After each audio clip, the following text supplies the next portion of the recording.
Essentials of valid tender की अगर मैं बात करूं, वैलिड टेंडर ऑफ परफॉर्मेंस का मतलब तो आपको पता है ना, ऑफर ऑफ परफॉर्मेंस की बात कर रहे हैं हम यहाँ पर। पहला है हमारा इट मस्ट बी अनकंडीशनल, यानी जो हमारा टेंडर ऑफ परफॉर्मेंस है वो अनकंडीशनल होना चाहिए, उसमें कोई भी किसी भी तरीके की कंडीशन इन्वॉल्व नहीं करेगा प्रॉमिसर। अब कंडीशन किस तरीके से आ सकती है, एग्जांपल देखते हैं, आपको समझ में आ जाएगा। यहाँ पर देखो दो पार्टीज है ए और बी, ए डेटर है बी क्रेडिटर है, ए ने बी का पैसा लौटाना है। अब ए और बी के बीच कॉन्ट्रैक्ट होता है, ए बी को कहता है कि मैं एक हफ्ते बाद तुम्हें पैसा लौटा दूंगा, बी कहता है ठीक है। लेकिन जब एक हफ्ता पूरा हो जाता है यानी ड्यू डेट आ जाती है, तो ए बी को फोन करता है और फोन करके बोलता है कि एक हफ्ता पूरा हो गया, अब मैं तुम्हें तुम्हारा पैसा देने आ रहा हूँ, लेकिन पैसा लौटाने की मेरी एक कंडीशन होगी। बी कहता है कौन सी कंडीशन, ए बोलता है कि मैं तुम्हें पैसा वापस तभी करूंगा जब तुम मुझे अपने कुछ शेयर्स एट पार पर सेल करोगे। तो अब यहाँ पर तो ए ने कंडीशन लगा दी पैसा वापस करने को लेकर, the amount due to him on the condition that B would sell him certain share at par. तो अब यहाँ पर ए ने बी को फोन कर ऑफर टू परफॉर्म तो करा,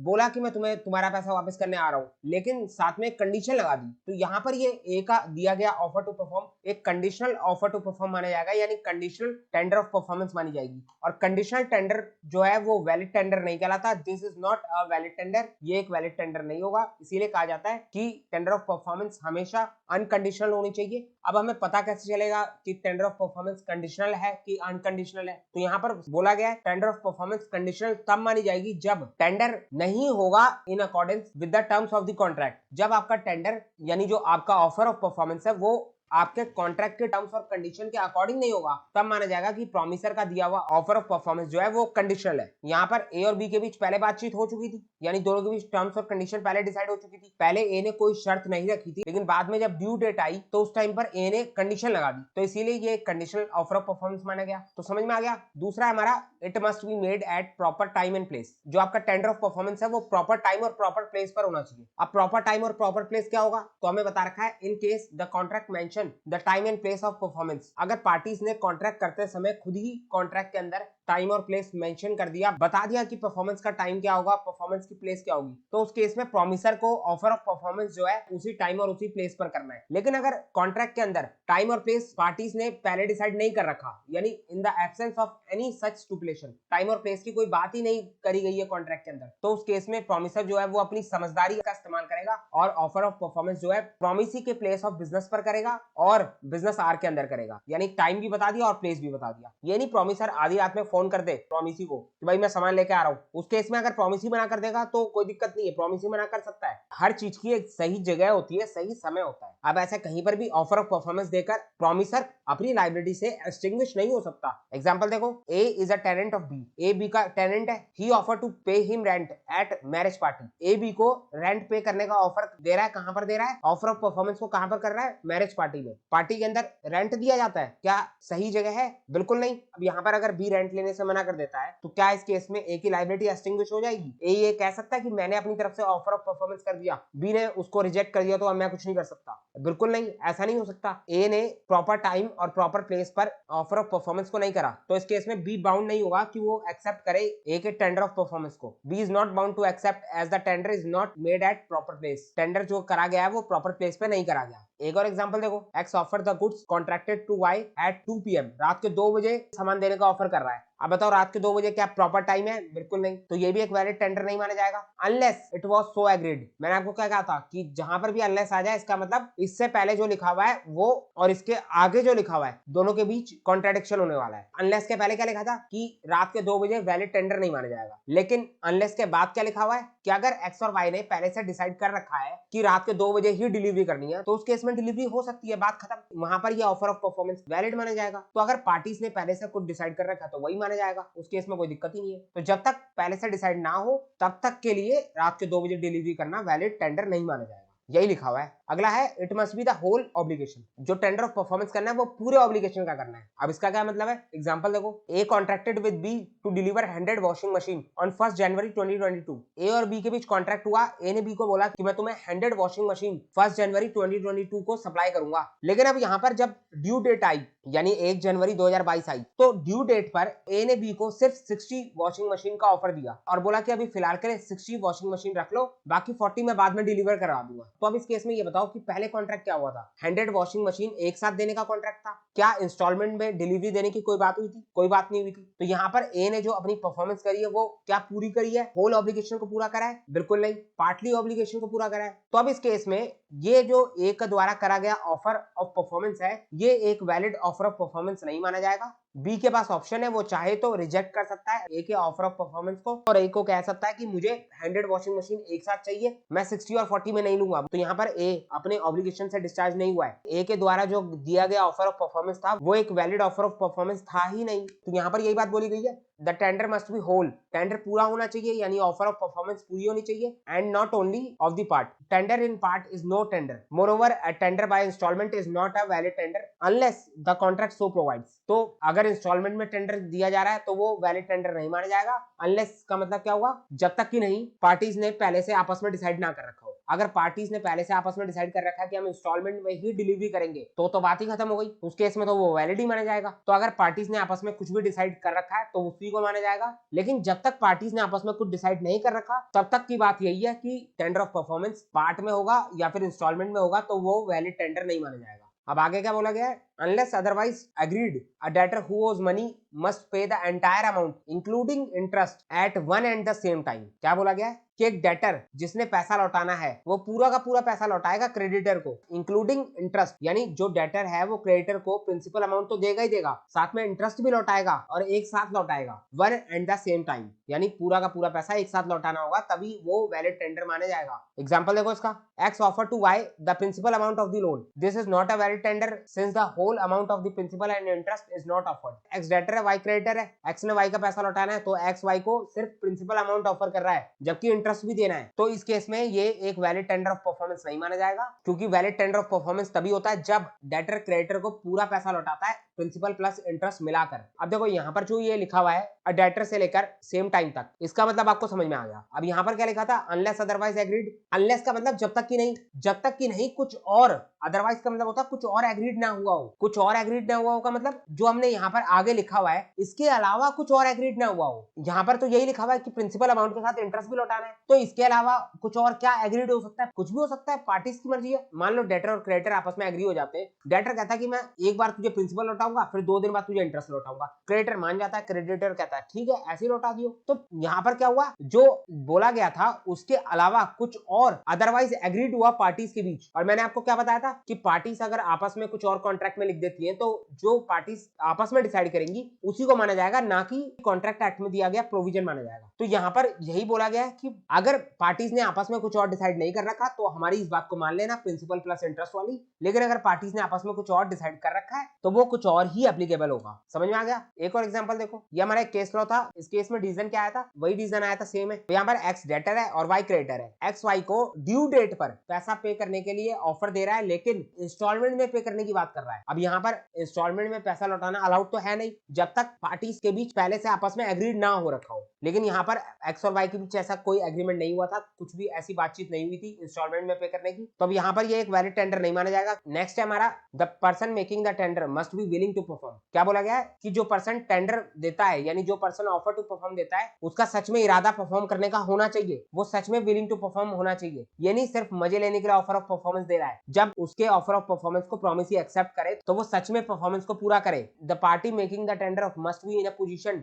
and willing to perform his promise. तो पार्टी जो टेंडर देती है वो हमेशा अपने प्रॉमिस को परफॉर्म करने की पोजीशन में होनी चाहिए और विलिंग टू परफॉर्म होनी चाहिए। तो अब ये कैसे पता चलेगा कि कोई पार्टी जो ऑफर ऑफ परफॉर्मेंस दे रही है वो विलिंग टू परफॉर्म है और इस पोजीशन में है कि वो अपनी परफॉर्मेंस को पूरा करे? तो यहाँ पर ये भी बता रखा है, क्या बोला गया है कि एक पार्टी को कब हम नहीं मानेंगे कि वो एबल और विलिंग टू परफॉर्म है? अगर ऑफर देने वाली पार्टी के पास पोजीशन नहीं है। किस चीज का पोजीशन नहीं है? जिस चीज को डिलीवर करने का उसने प्रॉमिस करा है उस चीज का पोजीशन ऑफर देने वाली पार्टी के पास खुद नहीं है, या फिर उस गुड्स के ऊपर कंट्रोल नहीं है। दोनों ही केस में, दोनों में से कुछ भी हुआ तो ये माना जाएगा कि पार्टी ने जो ऑफर ऑफ परफॉर्मेंस दिया है उस ऑफर ऑफ परफॉर्मेंस के अंदर वो खुद इस पोजीशन में नहीं है और ना ही उसकी विलिंग है कि वो अपनी परफॉर्मेंस को पूरा करे। तो पोजीशन और विलिंग दोनों होना चाहिए, तभी माना जाएगा एक वैलिड ऑफर ऑफ परफॉर्मेंस। अगला है हमारा इफ द ऑफर और टेंडर, आप कुछ भी बोल सकते हो, ऑफर बोलो या टेंडर बोलो, बात एक ही है, relates to delivery of goods, यानी यहाँ पर जो पार्टीज के बीच कॉन्ट्रैक्ट हुआ है वो गुड्स की डिलीवरी को लेकर हुआ है। ऑफर ऑफ परफॉर्मेंस तो किसी भी चीज का हो सकता है, गुड्स की डिलीवरी को लेकर हो सकता है, डेट की रीपेमेंट को लेकर हो सकता है, सर्विस देने को लेकर हो सकता है। लेकिन अगर हम स्पेसिफिक बात करें गुड्स की डिलीवरी को लेकर, तो जो ऑफर ऑफ परफॉर्मेंस गुड्स की डिलीवरी को लेकर होता है उस केस में it must give a reasonable opportunity to the promisee for inspection of the goods so that he may sure that the goods tender are of contract description. तो जो delivery of goods का offer of performance होता है वहां पर promisor जब भी offer of performance देगा तो वो हमेशा प्रोमिसी को रीजनेबल अपॉर्चुनिटी देगा कि प्रोमिसी उस सामान को आराम से चेक कर ले कि जो भी सामान का ऑफर ऑफ परफॉर्मेंस दिया जा रहा है वो सामान एग्जैक्टली वही है कि नहीं है जो कॉन्ट्रैक्ट में डिसाइड हुआ था। एग्जाम्पल देखो, आपको समझ में आएगा। A contract to deliver to B at his warehouse on 1 March 100 bales of cotton on a particular quality. तो ए और बी के बीच कॉन्ट्रैक्ट हुआ है कि ए जो है बी के वेयर हाउस पर 1 March 2020 को 100 बेल्स ऑफ कॉटन, वो भी एक पर्टिकुलर क्वालिटी का, लेकर पहुंच जाएगा। तो अब यहाँ पर ड्यू डेट पर जब ए बी को 100 बेल्स ऑफ कॉटन की डिलीवरी देगा तो ए की खुद की ये रिस्पॉन्सिबिलिटी बनती है कि वो बी के वेयर हाउस पर उस समय पर पहुंचे कि बी के पास रीजनेबल अपॉर्चुनिटी होनी चाहिए for satisfying himself that the things offered is cotton of quality contracted for, यानी जो कॉटन की क्वालिटी है वो वही है जो कॉन्ट्रैक्ट में लिखी गई थी और जो कॉटन की बेल्स है वो पूरी की पूरी 100 है। यानी प्रोमिसर अगर ऑफर ऑफ परफॉर्मेंस करता है तो उसका ऑफर ऑफ परफॉर्मेंस तभी वैलिड माना जाएगा जब प्रोमिसी को रीजनेबल अपॉर्चुनिटी मिलेगी उन ऑफर करे गए गुड्स को चेक करने की। तो क्लियर हो गया। नेक्स्ट है हमारा it must be made to the proper person. Offer of performance जो है एक प्रॉपर पर्सन को ही करा जाएगा। प्रॉपर पर्सन कौन होगा? सिंपल सी बात है, प्रोमिसी होगा या फिर उसका ड्यूली ऑथराइज कोई एजेंट होगा। तो यहाँ पर साफ साफ बोल दिया tender made to a stranger is invalid. अगर प्रोमिसर ऑफर ऑफ परफॉर्मेंस देता है किसी स्ट्रेंजर को तो वो इनवैलिड माना जाएगा। एग्जाम्पल देखो, ए और बी दो पार्टीज है, ए और बी के बीच कॉन्ट्रैक्ट हुआ है। ए ने बी को बोला है कि मैं तुम्हें 50 set of Samsung TV deliver करूंगा कब? 1 जून 2021 को। अब ड्यू डेट पर जब ए बी की शॉप पर टीवी लेके पहुंचा तो ए अपनी शॉप पर नहीं था और उसके बगल में एक और शॉप थी जिसका ओनर था सी। अब ए ने सी से पूछा कि बी कहाँ गया है, तो सी ने बोला कि बी तो किसी जरूरी काम से गया हुआ है, वो तो 4-5 घंटे बाद आएगा। तो ए ने सी को बोला कि मुझे बी को टीवी सेट की डिलीवरी करनी है, लेकिन बी तो है नहीं। तो जब भी बी आए तो तुम बी को बोल देना कि ए गुड्स को लेकर ऑफर देने आया था। अगर बी को आज टीवी चाहिए तो बी ए को कॉल करे। तो ए ये बात सी को बोल के चला गया। तो अब यहाँ पर सी जो है बी को बताना भूल गया। अब बी जो है ए का इंतजार कर रहा है कि ए जो है टीवी लेकर आएगा, लेकिन ए तो पहले ही आगे चला गया। तो अब इस केस में ये बताओ, क्या ए की ऑफर ऑफ परफॉर्मेंस पूरी हुई? ए ने क्या प्रॉपर पर्सन को ऑफर ऑफ परफॉर्मेंस करी? बिल्कुल नहीं। ए जब बी की शॉप पे आया था और उसे बी नहीं मिला तो उसे तुरंत बी को कॉल करना था, जबकि उसने सिर्फ सी से पूछा और सी को बोला और चला गया। ऐसा तो नहीं हो सकता। किसी स्ट्रेंजर को आप ऑफर ऑफ परफॉर्मेंस नहीं दे सकते। सी कोई प्रोमिसी नहीं था, सी कोई प्रोमिसी का एजेंट नहीं था, सी तो एक स्ट्रेंजर था। तो स्ट्रेंजर को ऑफर ऑफ परफॉर्मेंस दोगे तो वो तो वैलिड नहीं मानी जाएगी। It is not a valid tender of performance. तो यहाँ पर ए डिस्चार्ज हो गया?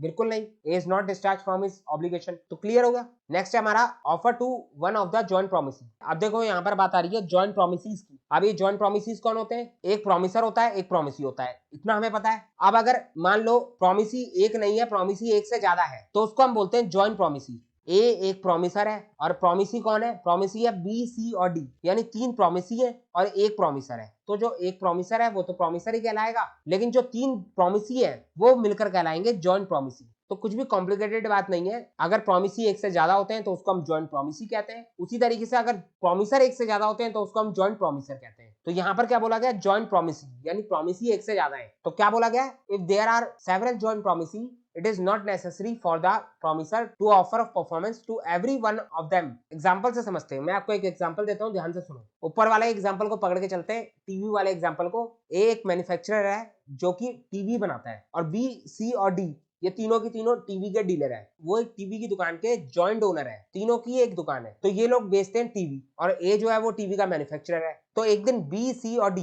तीनों जाते हैं ए के फैक्ट्री पे और जाकर 1000 टीवी का ऑर्डर देते हैं। तो ए कहता है ठीक है मैं डिलीवरी कर दूंगा। तो अब जब डिलीवरी की डेट आती है तो ए जो है सी को फोन करता है और फोन करके कहता है कि मैं डिलीवरी देने आ जाऊं। सी कहता है आ जाओ। तो अब ये बताओ यहाँ पर ए ने किसको फोन करा? सी को फोन करा। सी कौन है? C one of the joint promisee है। ए प्रोमिसर है, बी, सी और डी ये तीनों प्रोमिसी है। तीनों मिलाकर क्या कहलाएंगे? Joint promisee. तो अब यहाँ पर क्या बोला गया कि ए ने जो है सिर्फ सी को फोन करा, यानी ए ने सिर्फ सी को ऑफर टू परफॉर्म करा, क्या ए ने बी और डी को फोन करा, किसी भी तरीके से ऑफर टू परफॉर्म करा, नहीं करा, तो क्या यहाँ पर ए के द्वारा सी को दिया गया ऑफर ऑफ परफॉर्मेंस एक वैलिड ऑफर ऑफ परफॉर्मेंस होगा, क्योंकि उसने सिर्फ एक ही जॉइंट प्रॉमिसी को ऑफर ऑफ परफॉर्मेंस दिया, जबकि जॉइंट प्रॉमिसी कितने थे, 3 थे, तो तीनों को देना चाहिए था कि सिर्फ एक को देकर काम चल जाएगा। तो यहाँ पर बोला गया है कि अगर जॉइंट प्रॉमिसी है यानी एक से ज्यादा प्रॉमिसी है, तो उस केस में अगर प्रॉमिसर सभी जॉइंट प्रॉमिसी में से किसी एक जॉइंट प्रॉमिसी को भी ऑफर ऑफ परफॉर्मेंस दे देता है, तो मान लिया जाएगा कि प्रॉमिसर ने सभी को ऑफर ऑफ परफॉर्मेंस दे दिया। Promiser bar bar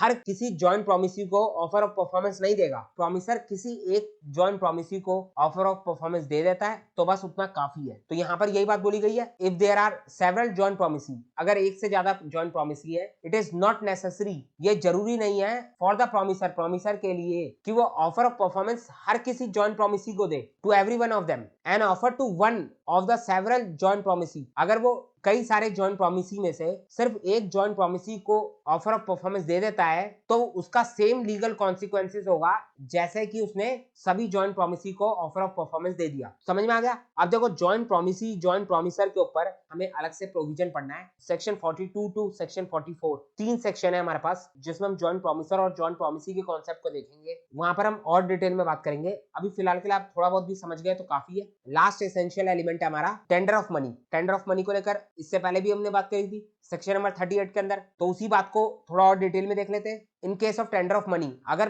tender of money की बात है यानी ऑफर ऑफ परफॉर्मेंस जो है वो मनी से रिलेटेड है, तो उस केस में exact amount should be tendered, यानी एग्जैक्ट अमाउंट ऑफर करा जाएगा, वो भी किसमें, इन लीगल टेंडर मनी में। अब लीगल टेंडर मनी क्या होता है? लीगल टेंडर मनी का मतलब होता है amount tender should be in current note और कॉइन्स, यानी जिस कंट्री में आपने पेमेंट करनी है उस कंट्री के जो करंट वैलिड करेंसी होगी, करंट वैलिड नोट्स और कॉइन्स होंगे, उसमें आप ऑफर ऑफ परफॉर्मेंस करोगे। इंडिया के अंदर रुपीस चलते हैं तो आप रुपीस में ही ऑफर ऑफ परफॉर्मेंस करोगे। यहाँ तक कि लॉ तो ये भी कह रहा है कि अगर आप ऑफर देते हो किसमें, चेक में पेमेंट करने की बात करते हो, तो वो भी एक वैलिड टेंडर नहीं माना जाएगा। कब तक नहीं माना जाएगा? जब तक, अनलेस लिखा हुआ है ना, unless creditor has agreed to accept, अगर क्रेडिटर चेक लेने को एग्री हो गया तो बात ही खत्म हो गई। तो क्या बोला गया है कि चेक में अगर पेमेंट का ऑफर करा जाता है तो वो वैलिड टेंडर नहीं माना जाएगा जब तक कि नहीं क्रेडिटर उसको एक्सेप्ट ना करे। अब क्रेडिटर जो है एक्सप्रेसली भी एक्सेप्ट कर सकता है और इंप्लाइडली भी एक्सेप्ट कर सकता है, या फिर अगर ऐसा हुआ जिस ट्रांजैक्शन में क्रेडिटर और डेटर डील कर रहे हैं वो ट्रांजैक्शन का कस्टम यही है कि चेक में पेमेंट करी जाती है, तो फिर उस केस में आप चेक में पेमेंट कर सकते हो। तो क्लियर हो गया? आगे क्या बोला गया? Further if a creditor accept the cheque he can not afterward raise an obligation, एक बार अगर क्रेडिटर ने चेक एक्सेप्ट कर लिया तो कर लिया, बात खत्म, दोबारा क्रेडिटर ऑब्जेक्शन रेज नहीं कर सकता। टेंडर ऑफ अ स्मॉल और larger amount is not a valid tender, come amount का टेंडर दे रहे हो या ज्यादा अमाउंट का टेंडर दे रहे हो, दोनों ही वैलिड टेंडर नहीं माना जाएगा। ऊपर साफ साफ बता दिया गया है एग्जैक्ट अमाउंट का टेंडर देना है। अब देखो ये बात हम पहले ही देख चुके हैं। In case of tender of money refusal by creditor will not extinguish the debt, tender of money के केस में क्रेडिटर के टेंडर ऑफ परफॉर्मेंस को रिजेक्ट करने से डेटर अपने डेट से एक्सटिंग्विश नहीं होगा, डेटर को क्रेडिटर का पैसा वापस लौटाना ही होगा। ये बात सिर्फ किस पर अप्लाई होती है? टेंडर ऑफ मनी के केस में। जबकि टेंडर ऑफ गुड्स के केस में क्या था कि अगर क्रेडिटर ने डेटर के वैलिड टेंडर ऑफ परफॉर्मेंस को रिजेक्ट कर दिया, यहां पर मैंने क्या बोला, वैलिड टेंडर ऑफ परफॉर्मेंस, यानी वो टेंडर ऑफ परफॉर्मेंस जिसके अंदर सारे एसेंशियल एलिमेंट प्रेजेंट है, वो वैलिड टेंडर ऑफ परफॉर्मेंस को क्रेडिटर ने अगर एक बार रिजेक्ट कर दिया तो उस केस में डेटर का ऑब्लिगेशन एक्सटिंग्विश हो जाएगा। लेकिन कहां पर खत्म नहीं होगा? एक एक्सेप्शन है टेंडर ऑफ मनी। समझ में आ गया?